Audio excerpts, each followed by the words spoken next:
எம்ஜிஆர்ன்றாங்களே, எம்ஜிஆர் வந்த பொழுது எல்லாம் சின்ன சின்ன பசங்க, யார்கிட்டையும் பணம் கிடையாது. எம்ஜிஆரை கட்சியிலேருந்து கொடுத்து நிற்க வச்சு ஜெயிக்க வச்சார். அப்படி தானே பண்ணணும்.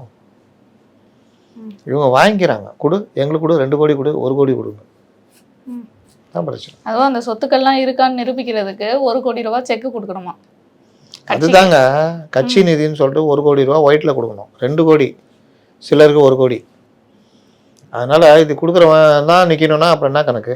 நீங்கள் இங்கேருந்து ஆரம்பிக்கிறீங்கல்ல ஊழலை, ஊழல் எதிர்ப்பு அப்படி இப்படின்றீங்க. ஆனால் நீங்கள் எங்கேருந்து ஆரம்பிக்கிறீங்க? இங்கேருந்து ஆரம்பிக்கிறீங்க.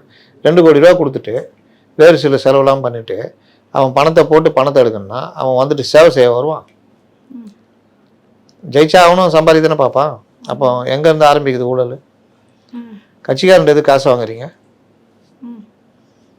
2 கோடியோ 5 கோடியோ சரி நீ கொடுத்துரு, இதான் நான் உனக்கு தேர்தலுக்கு செலவு பண்ணுறேன், அப்படி பண்ணால் கூட பரவாயில்ல. அதுவும் கிடையாது.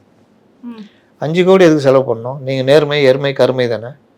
40 லட்ச ரூபா தானே ஒரு வேட்பாளர் செலவு பண்ணணும். அது இருக்கிற ஆளை பார்த்து தேர்ந்தெடுக்க வேண்டியதானே. அப்போ இங்கேருந்தே ஊழல்ன்றது ஸ்டார்ட் ஆகுது. ஆனால் நாங்கள் ஊழலே பண்ண மாட்டோம். ஆமாம், அப்படி சொல்லல அவங்க. அப்படிதானே சொல்றாரு, ஊழல் கரை என் மேலே படியவே படியாதுன்ற மாதிரி. ஆமாம் ஆமாம், 100 ரூபா டிக்கெட் 1000 ரூபா விற்பாரு, ஆனால் ஊழல் கரை ஒரு மேலே படியாது. டேக்ஸ் மட்டும் கரெக்டாக கட்டுறாரு.